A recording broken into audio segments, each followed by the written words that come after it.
Boa tarde, sejam bem-vindos à teleconferência da Usiminas, em que serão discutidos os resultados do quarto trimestre e do consolidado de 2025. Eu sou Leonardo Caran, diretor de Relações com Investidores da Usiminas. To those who want to follow us in English, a free translation of the webcast presentation is available on the Usiminas IR website. We also have an interpreter for simultaneous translation. Please choose the sound channel on the icon at the bottom of your Zoom screen. Todos os participantes estão conectados apenas como ouvintes e suas perguntas poderão ser feitas por escrito na seção de perguntas e respostas do Zoom, Q&A, um ícone abaixo na sua tela. Os participantes que estiverem ouvindo em inglês também poderão fazer as perguntas diretamente nessa seção. Esta teleconferência está sendo gravada e transmitida simultaneamente pelo canal da Usiminas no YouTube. Cabe lembrar que esta teleconferência é exclusiva para investidores e analistas de mercado. Solicitamos que se identifiquem para que sua pergunta possa ser respondida. Solicitamos também que eventuais perguntas por parte dos jornalistas sejam encaminhadas a Relações com a Mídia da Usiminas pelo e-mail imprensa@usiminas.com. Antes de prosseguir, gostaríamos de esclarecer que eventuais declarações que possam ser feitas durante esta teleconferência relativas às perspectivas dos negócios da companhia, bem como projeções, metas operacionais e financeiras relativas ao seu potencial de crescimento, constituem previsões baseadas nas expectativas da administração em relação ao futuro da Usiminas. Essas expectativas são altamente dependentes do desempenho do setor siderúrgico, da conjuntura econômica do país e da situação dos mercados internacionais. Portanto, estão sujeitas a alterações. Conosco hoje se encontra o nosso presidente, Marcelo Chara, o vice-presidente de Finanças e Relações com Investidores, Diego Garcia, e o vice-presidente comercial, Miguel Gomes. Inicialmente, o Marcelo fará algumas considerações. Em seguida, o Diego apresentará os resultados. Depois, as perguntas formuladas na sessão do Q&A serão respondidas. Eu passo a palavra agora para o Marcelo. Por favor, Marcelo. Obrigado, Leonardo. Senhoras e senhores, boa tarde. É um prazer estar aqui com vocês para compartilhar os resultados do quarto trimestre e do ano 2025. O ano de 2025 foi desafiador para Usiminas e para toda a indústria brasileira do aço. Mais uma vez, a oportunidade de crescer e gerar renda e empregos no Brasil foi comprometida pelo alto volume do aço importado no país. E isto foi em condições de competição desleal, sua maior parte. Além do forte incremento de importações de produtores manufaturados. Em 2025, alcançamos um EBITDA ajustado consolidado de 2 bi de reais, com crescimento del 24% em relação ao 2024. E a margem de 8%. Um dos principais vetores para a melhora do resultado foi a redução de custos nas unidades de siderurgia, atingindo menos 5% de custos para venda por tonelada. Isto foi mais do que compensando a menor receita líquida por tonelada, que regrediu 4%. Na mineração, os destaques foram o volume recorde de vendas de minério de ferro, totalizando 9,6 milhões de toneladas, uma alta del 14% ante o 2024, e os menores descontos por qualidade, que nos permitiu atingir melhores resultados. Para o primeiro TRI del 26, na unidade de siderurgia, a companhia projeta volumes estáveis de vendas de aço, porém com avanço nos volúmenes para o mercado interno associadas à sazonalidade. Ao mesmo tempo, espera-se uma recuperação de receita líquida por tonelada, impulsionada principalmente por um mix de vendas mais nobre e preços mais elevados. Em contrapartida, os custos por tonelada devem aumentar, refletindo justamente esse mix mais favorável. Com isso, projetamos um EBITDA e margens superiores ao do trimestre anterior. Já na mineração, a expectativa é de menores volumes de ventas neste trimestre devido à sazonalidade do período chuvoso e à priorização de lavras de melhor rentabilidade. Em relação ao mercado, a perspectiva do cenário macroeconômico se mostra moderadamente positiva para o 2026, sustentada por um crescimento gradual esperado de 1,8% do PIB apresentado no relatório Focus. Nesse contexto, a expectativa do Instituto Aço Brasil é de aumento de 1% no consumo aparente. Porém, esse crescimento seria totalmente absorvido pelo aumento esperado das importações em 4%. Esto, caso no sean implementadas medidas efectivas de defensa comercial contra aquellas importaciones en condición de competencia desleal. Los volúmenes de importación en toda a cadeia de valor do aço ven como resultados preliminares trazidos nas investigaciones antidumping confirman a urgencia de serem implementadas tales medidas. O governo tem reagido positivamente, como se observa nas recentes aplicações de direitos antidumping e na decisão de elevar o imposto de importação para 9 produtos siderúrgicos em uma iniciativa adotada pelo próprio governo. Manifestamos nosso reconhecimento pelo trabalho sério e técnico desenvolvido pelas equipes do Ministério de Indústria e Comércio nas análises e recomendações dos pleitos de defensa comercial. Trata-se de um passo fundamental para promover maior equilíbrio competitivo e fortalecer toda a cadeia de valor da indústria brasileira. A Usiminas está preparada para capturar as oportunidades que esse novo contexto deverá gerar, atendendo a crescente demanda de seus clientes. Ao mesmo tempo em que mantemos um monitoramento atento do mercado para coibir tentativas de burlar as medidas establecidas e a continuidade de estas importaciones desleais, que son decorrentes de una sobreoferta do aço chinés en todos los mercados internacionales. Y esto impacta negativamente toda a cadeia de valor de la industria nacional. Nossa agenda interna para el 2026 seguirá con foco en las medidas de reducción de costos, eficiencia en nuestras operaciones industriales, melhora do desempeño ambiental y una fuerte disciplina financiera. Será un ano importante do ponto de vista de execución y ramp-up dos proyectos de CAPEX prioritarios, como a planta de PCI, a reconstrucción y reparo a quente das baterías de coque y a construcción de novo gasómetro. Esos proyectos irán asegurar o crecimiento sustentable y a competitividad de Usiminas no longo prazo.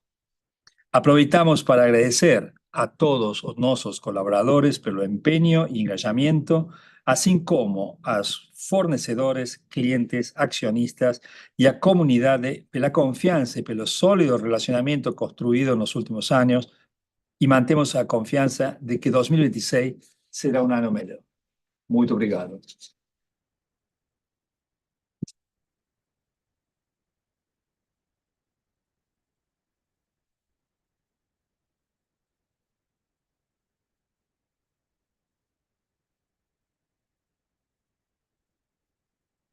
Leo? Diego, pode dar prosseguimento, por favor. O Marcelo ia passar direto para você. Perfeito. Então, boa tarde, pessoal. Vamos a los destaques do ano. O volumen de vendas do aço no ano, com 4,4 milhões de toneladas, foi o segundo maior nos últimos 10 anos. O crescimento veio do aumento das exportações, enquanto os volumes do mercado interno permaneceram estáveis. A mineração apresentou volume recorde de produção e vendas no ano. O EBITDA ajustado foi de 2 bilhões, com forte crescimento de 46% na mineração e crescimento de 18% na siderurgia. Fluxo de caixa livre de 1 bi reflete principalmente a geração de EBITDA, a liberação de capital de giro no valor de 838 milhões de reais, parcialmente compensado pelo CAPEX de 1,2 bi. O ano termina com caixa líquido de 444 milhões.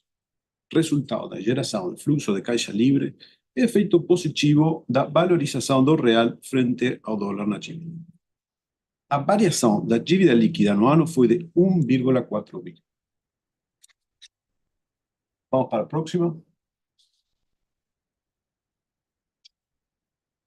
A receita líquida do quarto TRI foi de 6,2 bi, uma queda de 6,5% em relação ao trimestre anterior, devido principalmente à redução na siderurgia, que registrou menor preço por tonelada em leve recuo nos volumes. Ese efecto fue parcialmente compensado pelo avanço de 4% na mineração, impulsionado por preços mais altos, apesar da pequena queda no volume. O EBITDA ficou levemente por embaixo do trimestre anterior. O prejuízo líquido no ano foi de 2,9 bi, afetado pelo efeito do impairment no trimestre anterior. O quarto trimestre, porém, fechou com um lucro de 129 milhões. Vamos para a próxima. Na siderurgia, como já falamos, o volume anual de vendas foi robusto, com crescimento nas exportações. O volume de venda trimestral diminuiu 2%, sendo 3,3% a redução no mercado interno. Mas esteve em linha com o quarto trimestre de 24, evidenciando a sazonalidade. Receita líquida reflete a baixa na receita líquida por tonelada por conta do efeito do aumento das importações. É um mix menos favorável no quarto trimestre. No ano, EBITDA avançou com a melhora dos custos, mesmo em um ambiente de preços desfavoráveis. No trimestre, porém, a piora na receita líquida por tonelada acabou anulando os ganhos de custos, impactando o EBITDA em 26% em comparação com o trimestre anterior. O EBITDA ajustado foi impactado negativamente por um mix de vendas menos favorável com produtos de menor margem. O ganho de eficiência do CPV da siderurgia, principalmente por menores preços de matéria-prima, compensou parcialmente esse impacto.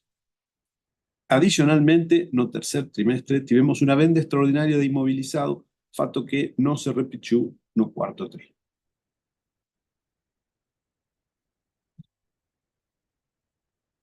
Na mineração, o ano retrasado fechou com um volume recorde de vendas e de produção. Como resultado, a receita líquida no ano teve um aumento de 27%, ainda com menores preços durante o ano. A receita líquida por tonelada reflete menores descontos por penalidades e um efeito cambial por conta do tipo de câmbio médio no ano maior em 3%. Isso fez que a receita líquida por tonelada aumentar, embora os preços de referência Platts recuaram em $7 por tonelada. Analizando a rentabilidade do negócio, o EBITDA por tonelada em dólar avançou $2 por tonelada, mesmo com a pressão negativa dos preços. No trimestre, o volume de vendas apresentou um leve recuo de 2%. Apesar disso, receita líquida total avançou 4%, refletindo melhores preços no trimestre em função do avanço de $4 no preço de referência. Observando a rentabilidade, o EBITDA por tonelada em dólar avançou $4 por tonelada, em linha com a evolução dos preços de referência.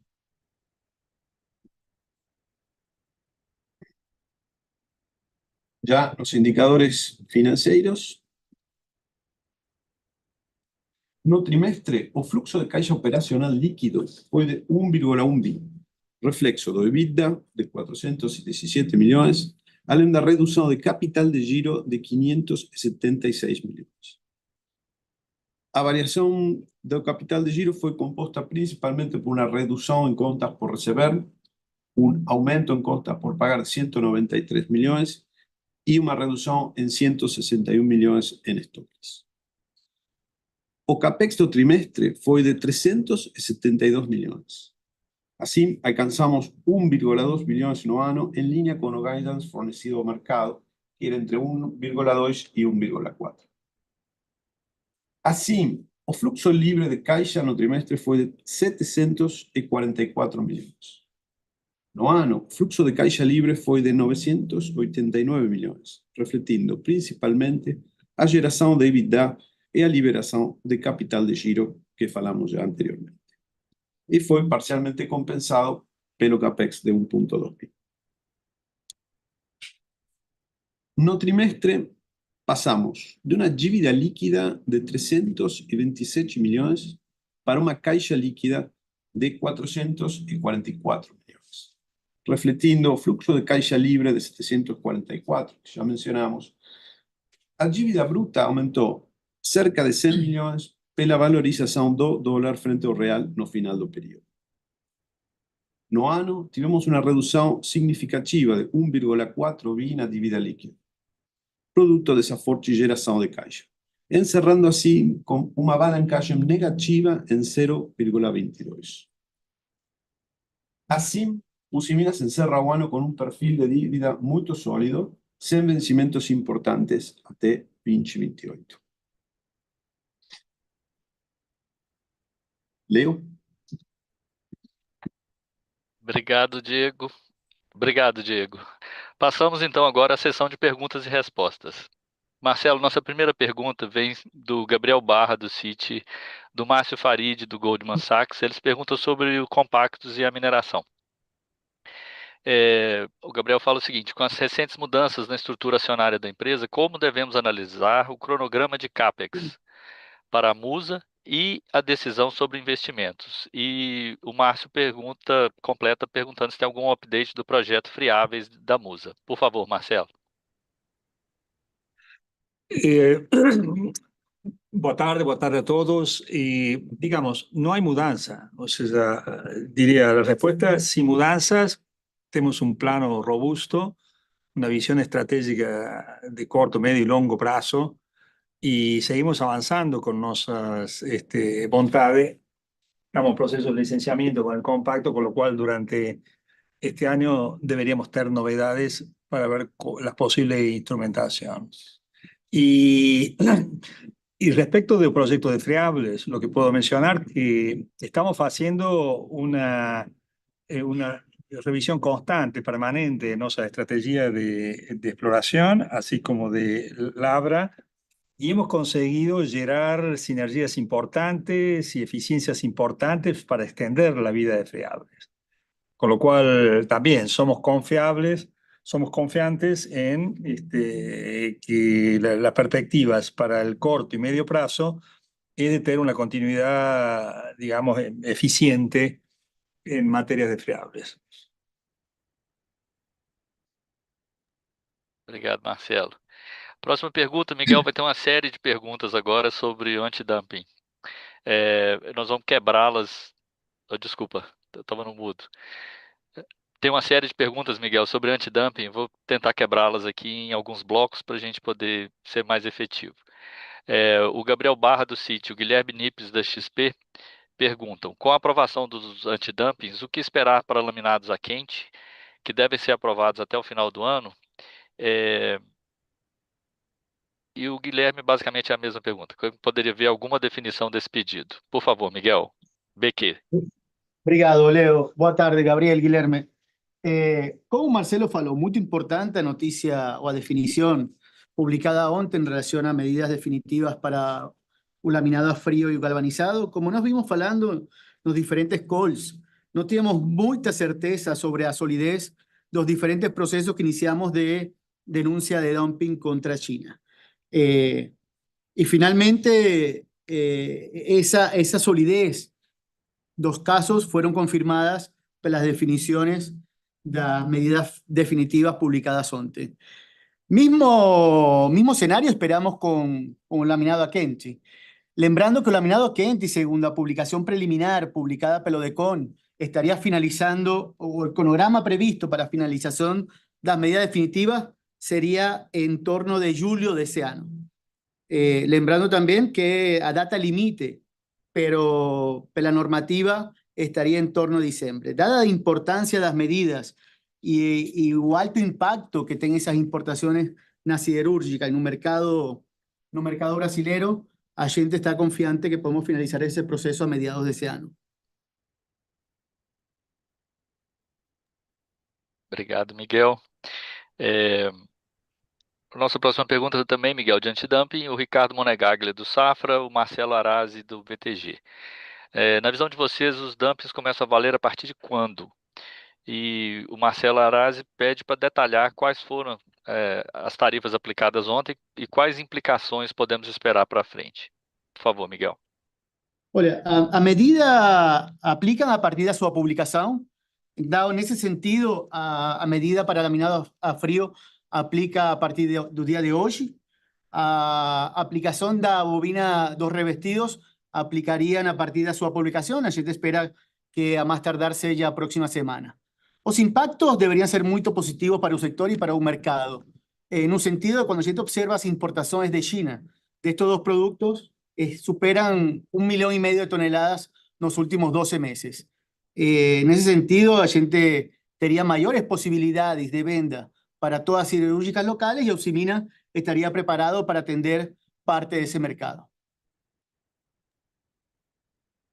Ainda sobre esse tema, Miguel, agora alguma preocupação da turma sobre meios de burlar essas tarifas que estão sendo aplicadas. O Caio Ribeiro, do Bank of America, Yuri Pereira, do Santander, Marcelo Arazi, do BTG, eles perguntam o seguinte: como avaliar o risco de triangulação de volumes importados, dado que as medidas foram voltadas para a China? Como enxerga a efetividade desse antidumping laminado a frio e galvanizado?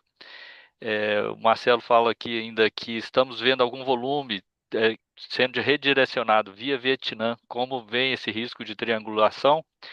E ele completa perguntando se essas medidas são realmente suficientes para vermos o setor em patamares de margens saudáveis novamente. O que precisa ser feito, né, para termos uma indústria rentável estruturalmente? Por favor, Miguel.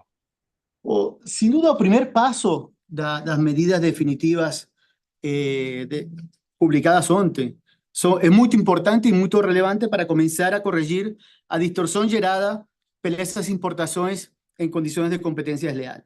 Efectivamente, existe un riesgo. A gente tem que lembrar que el problema estructural ainda se mantiene, que es la sobreoferta de aço global a partir de un fuerte incremento de producción a China.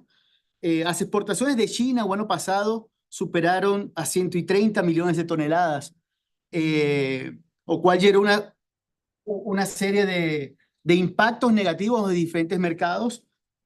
Obviamente, como a gente presentó, en Brasil fuimos uno de los mercados más impactados por esas importaciones. Tenemos que seguir de hoy y continuamos trabajando junto con organismos del gobierno para evitar que esos riesgos impacten en los próximos meses. Efectivamente, cuando ustedes analizan un poco las medidas de antidumping, por ejemplo, en laminado a frío a nivel mundial, la gente observa que pueden estar aplicándose hoy en torno de 40 casos de medida antidumping en un mundo para frío. De esos 40 casos, aproximadamente 12 son contra China y el segundo y tercer país con mayor número de casos es Vietnam y Corea. Entonces, definitivamente existe ese riesgo.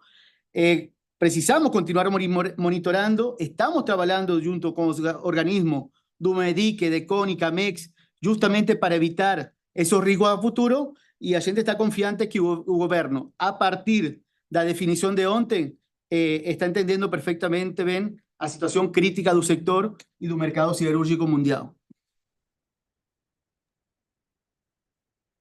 Obrigado, No Miguel. sé si faltó alguna, Leo, algunas preguntas que Não, ficou por fora. tem mais complementos aqui, vamos neles. O Márcio Farid, do Goldman Sachs, Gabriel Barra, do Citi, Caio Ribeiro, do Bank of America, Guilherme Nippes, da XP, Marcelo Arazi, BTG, a Tati Candini, do JP Morgan, e o Ricardo Bonegaglia, do Safra, todos estão perguntando sobre os próximos passos, né? Qual a principal estratégia depois do antidumping e das tarifas, né? Volume ou preço? Quais efeitos a gente pode esperar ao longo de 2026 em função das medidas? E se a Usiminas estará mais proativa no repasse de preço esse ano? Deixa eu ver se tem algum complemento diferente.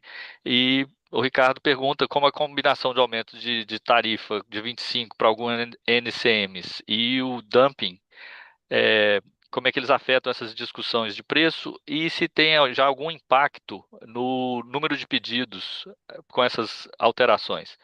Por favor, Miguel. Bueno, muchas preguntas, deixa ver si consigo responder todas aquí en mi respuesta.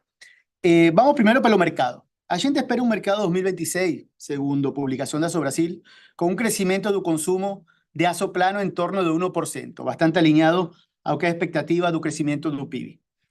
Si a gente pega un mercado similar, un poco mejor, 2026 versus 2025, y analizamos el volumen de importación total de aço plano en 2025, que fue en torno de 4 millones de toneladas, de eso aproximadamente 60-65% vende origen de China. Então, nós poderíamos concluir que temos um espaço importante para a retomada da participação das siderúrgicas locais no consumo de planos no Brasil. Então, nesse cenário, teríamos uma maior participação do mercado, um potencial incremento das vendas internas e, logicamente, uma melhor mix de produtos de venda comparado com a exportação. Quando vamos do lado do preço, a gente vem vivendo uma forte pressão em termos de rentabilidade nos últimos 2 anos, logicamente, pela alta importante das importações em condição de competência desleal, o que pressionou muito os nossos preços e a nossa rentabilidade. É muito necessário a gente retomar a rentabilidade do sector para afrontar as necessidades de investimento e de actualização tecnológica que temos para frente em nossos planos de CAPEX. Lógicamente, poderíamos esperar una retomada de esa mejora de rentabilidad a partir de un mejor escenario de precios y de margen en los próximos meses. Obrigado, Miguel. Ainda sobre o mesmo tema, Miguel. Agora, Daniel Sasson, do Itaú BBA, a Tati Candini, do JP Morgan, e o Ricardo Monegaglia, do Safra. Sabemos que grande parte do volume de galvanizado vai para o automotivo, que é pouco exposto à importação. Como essa decisão de antidumping muda o jogo na negociação com o automotivo de abril, os contratos que foram assinados nos últimos meses podem ser reajustados? E como enxerga aumentos de preço no automotivo após essa decisão do dumping? Basicamente sobre o auto e o dumping. Ok, importante esclarecer, aproximadamente 60% de nuestras ventas de revestidos están destinadas para el sector automotivo. El sector automotivo, como ustedes bien conocen, siguen contratos anuales. Parte de esos contratos son renovados a partir de janeiro, otra parte son renovados a partir de abril. Los contratos que renovaron a partir de janeiro tuvieron una reducción en precio en torno de 2-3%. Como ya explicamos también en diferentes calls, las negociaciones de automotivo no están impactadas por estas importaciones. Como ustedes ven, esclarecieron la pregunta, está poco impactado por las importaciones su consumo de aço plano en el sector automotivo. Entonces, no esperamos ni un impacto en las negociaciones que será para los contratos que irán a renovar ahora a partir de abril. Nuestra expectativa es que esos contratos fechen en patamares similares a los que fueron fechados o renovados a partir de janeiro. Lembrando que los contratos de janeiro representan aproximadamente un 25% de nuestras ventas totales para o sector. Obrigado, Miguel. Ainda sobre o tema, Miguel. O Ricardo Monegaglia, ele pergunta o seguinte: quantos meses para normalizar estoques na indústria no cenário base da empresa para importação pós-tarifas e a demanda? Olha, esse é um ponto importante. Definitivamente, o forte aumento das importações ao longo do ano elevou de forma significativa os estoques dos importadores. Igualmente, na cadeia como um todo, no INDA, segundo o último relatório de INDA, os estoques da cadeia também se incrementaram em torno, e estariam hoje em torno de 4 meses. Nossa visão es que los stocks para los importadores están un poco acima de 6 meses. A regularización de esos stocks tomará algún tiempo. A gente va a depender, obviamente, de la dinámica del consumo, mas también es importante entender que grande parte de esos stocks está caracterizado por productos comerciales, sin mucho valor adicionado. Y nuestro foco que a gente tem dado los últimos años es una mayor participación en productos de mayor valor adicionado, principalmente dedicados a la industria. Entonces, podríamos ver una retomada un poco más gradual para productos más comerciales y, obviamente, poco impacto para sectores industriales o automotivos.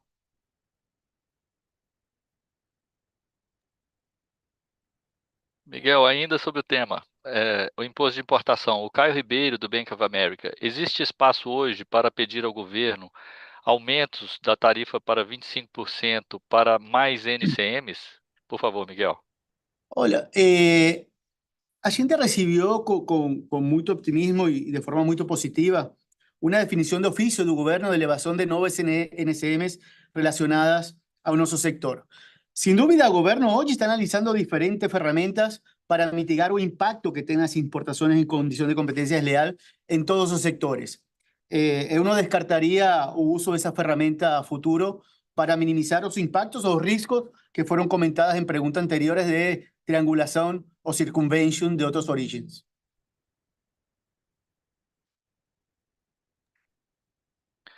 O, o Igor Guedes, da Genial, ele pergunta, para termos uma ideia, quanto dos laminados a frio representam no share de vendas de vocês? Miguel, por favor. A venda de frío no mercado interno, que perguntou, Guilherme? O frío, Igor Guedes. Igor, disculpa. Nuestras ventas de frío en el mercado interno están en torno de 1 millón de toneladas, sobre ventas totales que fechamos 2025 de aproximadamente 4 millones. Es un poco de representación. Lógicamente, o surto das importações y a perda de participación de las siderúrgicas locales llevaron a una reducción de ese volumen. Importante a gente esclarecer que no tenemos capacidad de aumentar a producción de frío para atender grande parte de esa y sustituir grande parte de esas importaciones en condición de competencia desleal.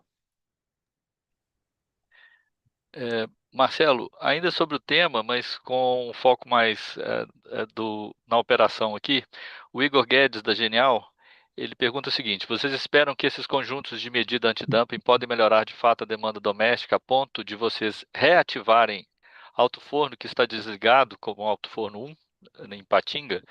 Por favor, Marcelo. Sí, Igor, boa tarde. Excelente pregunta. Ahí me da oportunidad de te comentar, hacer un comentario de la configuración productiva que tenemos en nuestros fornos en Ipatinga. Lembrando que hicimos un investimento de 2,7 bi de dólares perdón, de reais en el Alto Forno 3.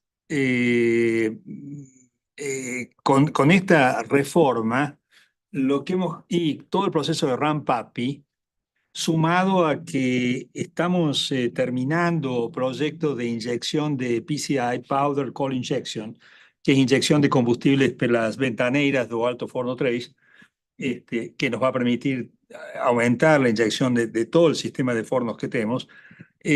Todas estas medidas nos han permitido hoy tener la capacidad de sustitución de uno de los altos fornos. ¿A qué me refiero? Operando con el alto forno 3, que es el mayor, más de 3.000 metros cúbicos de volumen interno, más el alto forno 2, que son 800 metros cúbicos, la cuarta parte del forno 3, hoy estamos en capacidad de tener producciones equivalentes a las que tiene Usiminas con los 3 altos fornos. Con lo cual, respondiendo a tu pregunta, ¿estamos en condición de fornecer y de incrementar nuestra capacidad de ASO? Sí, tenemos capacidad. Estamos regulando la capacidad de producción en las condiciones de mercado y estamos preparados para hacer un virtual Alto Forno 1 con la nueva performance que estamos consiguiendo con el nuevo relining do Alto Forno 3, que fue desenvolvido. Obrigado, Marcelo. Marcelo, ainda para você, agora uma pergunta do Guilherme Nippes, da XP, sobre a Musa. Se puderem quantificar um pouco melhor a expectativa de queda de volumes para o primeiro trimestre de 26 e os volumes esperados para 2026. Por favor, Marcelo. O primer tri está muito associado à sazonabilidade da temporada de chuvas em Serra Azul, em Minas Gerais.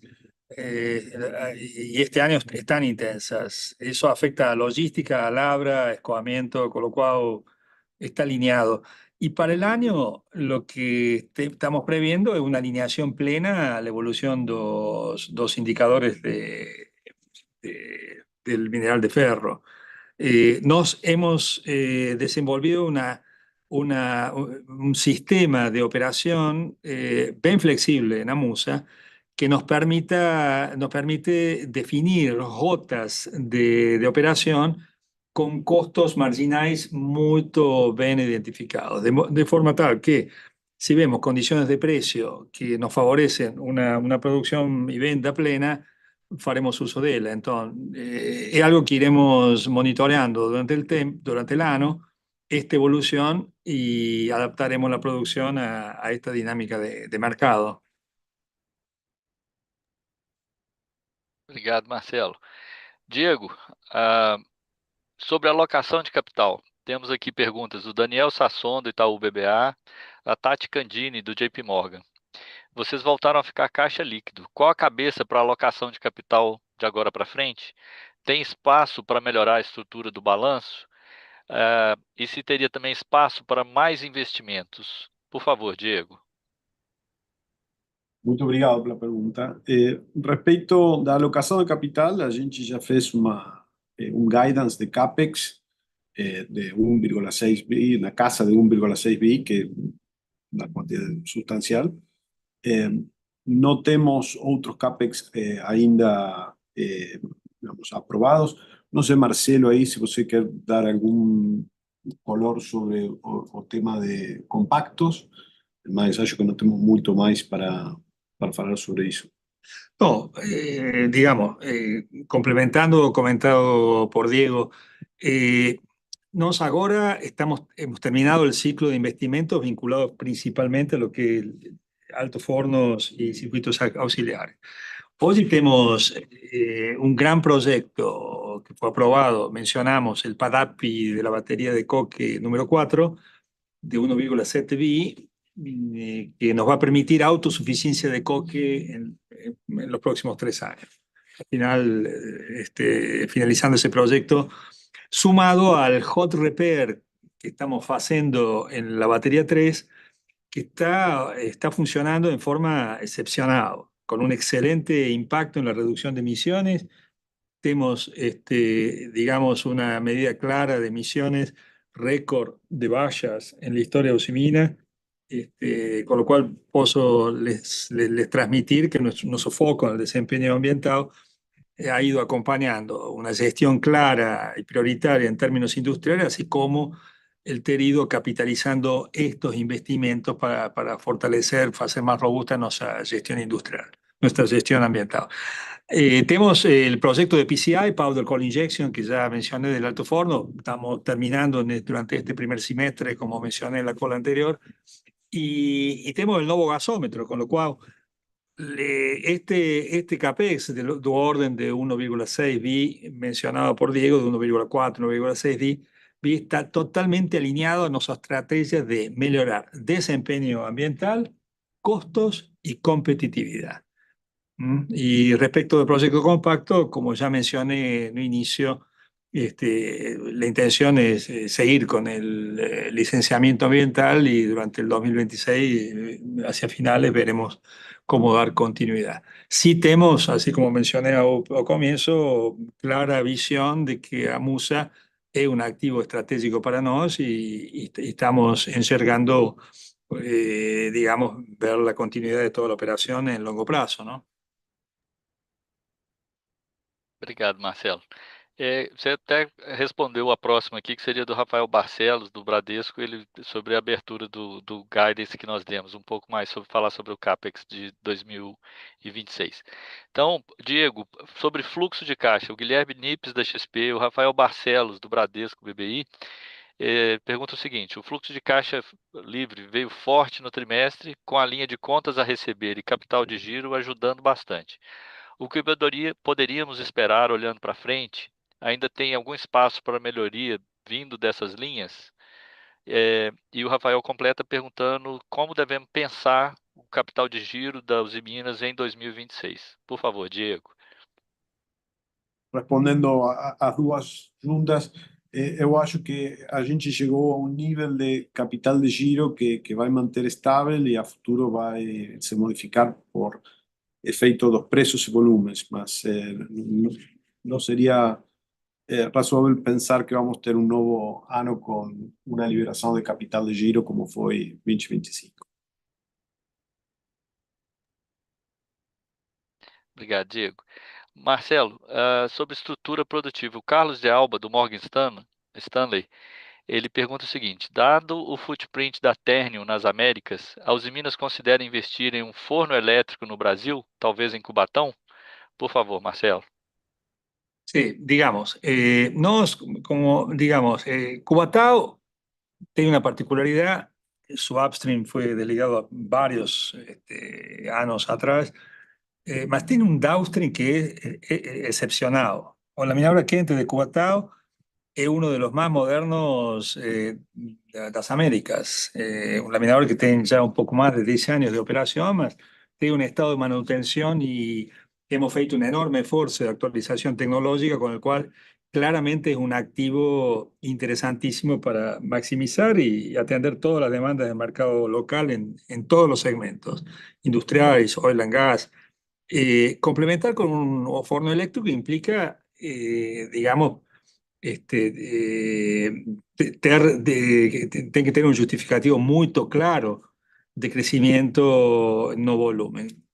Esto va a depender de las condiciones de mercado, de la evolución.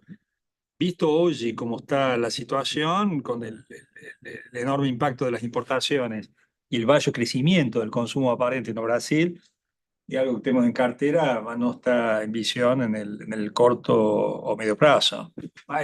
De nuevo, Cubatao es una usina que potencialmente tiene digamos, un interesante perfil en su estructura, porque tiene un área, digamos, de acería que la mantemos en muy buen estado de conservación, que está latente para poder ser activada en el momento que sea conveniente.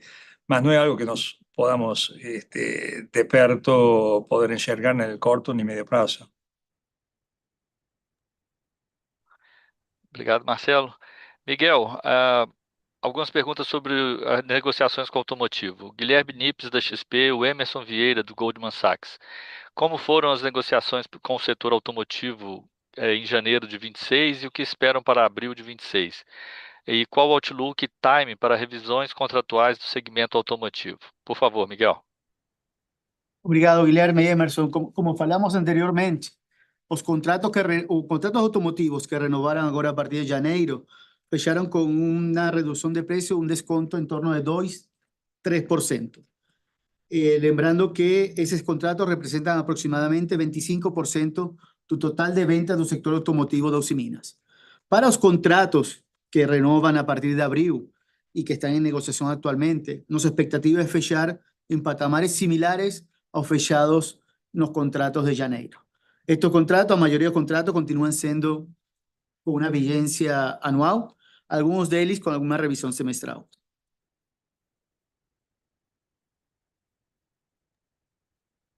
Obrigado, Miguel. Miguel, ainda sobre preços. O Guilherme Nippes, da XP, o Emerson Vieira, do Goldman Sachs, Rafael Barcelos, do Bradesco BBI.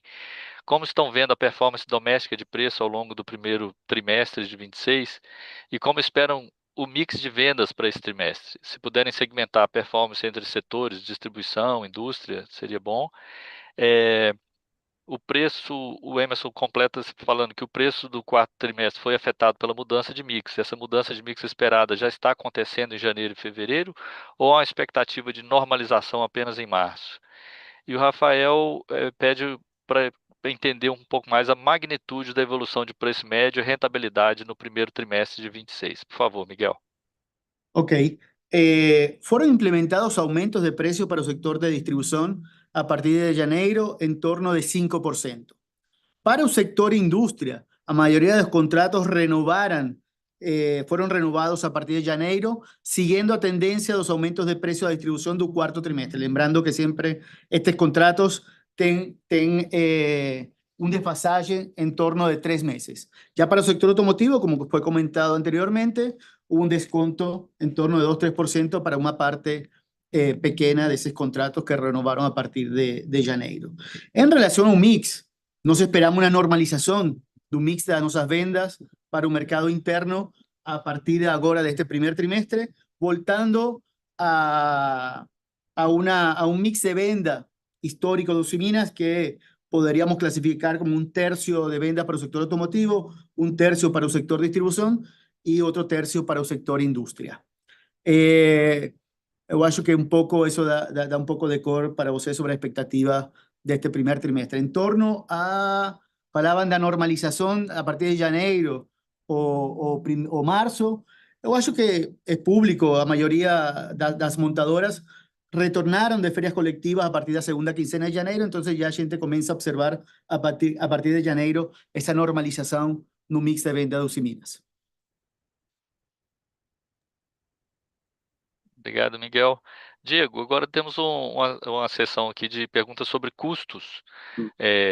Eu vou procurar também dividir um pouco aqui para não ficar confuso. O Guilherme Nippes, da XP, e o Emerson Vieira, do Goldman Sachs, ele pergunta o seguinte: consegue dar mais visibilidade sobre a expectativa de melhora de custos por eficiência esperada para capturar ao longo dos próximos trimestres? E como estão vendo a evolução dos custos no primeiro trimestre?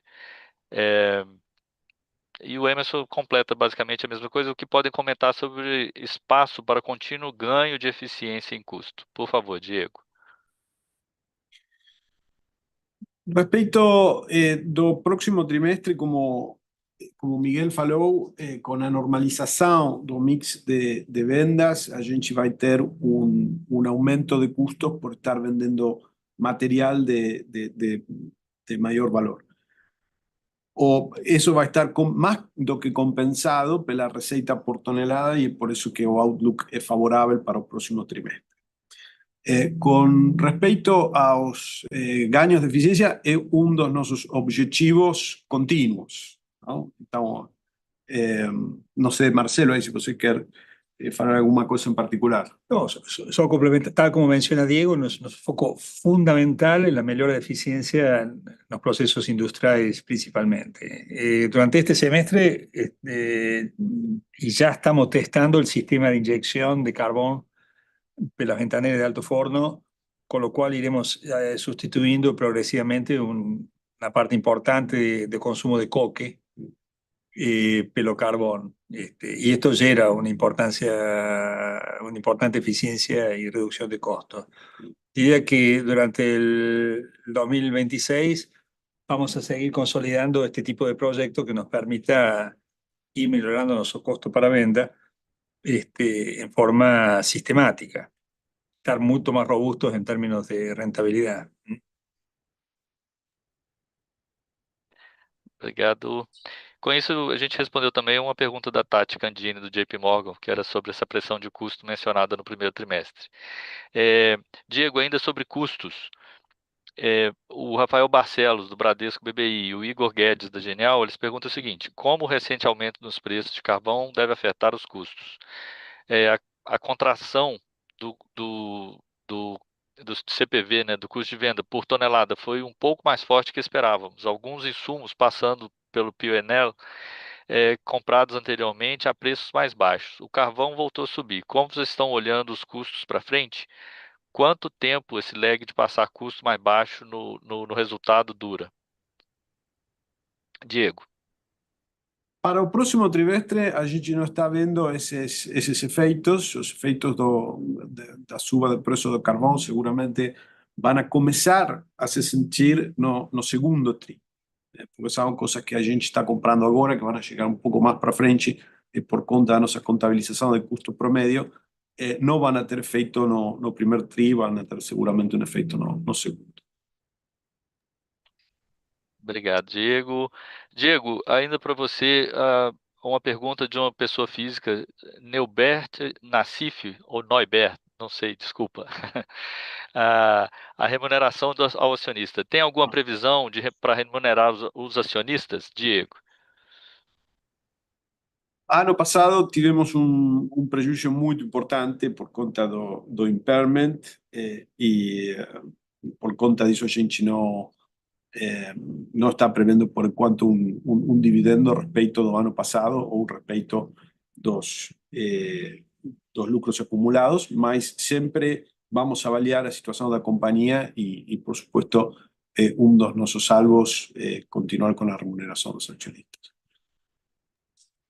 Obrigado, Diego. E para finalizar, temos uma pergunta do Gabriel Barra, do Citi, Diego. Ele pergunta como é que está essa transição de cargo de CFO, se haverá alguma mudança importante de foco. Se puder falar um pouco as prioridades suas de curto prazo, longo prazo, para a nova cadeira, por favor, Diego. A gente termina com essa. Muito obrigado, Gabriel. A transição está indo bem. Eu encontrei time financeiro espetacular na Usiminas e eles estão ajudando a que essa transição seja rápida e muito ordenada. Vou aproveitar para agradecer a todos eles. Respeito ao foco, eu acho que no entorno desafiador que a nossa indústria está inserida hoje, é fundamental o controle e eficiência nos custos e a disciplina financeira no CAPEX. Então, acho que vamos estar muito focalizados nesses temas. Joia. Com isso, terminamos aqui nossa sessão de perguntas e respostas. Agradecemos a participação de todos, né? E em caso de dúvidas, a equipe de RI está à disposição para atendê-los. Uma boa tarde a todos. Obrigado.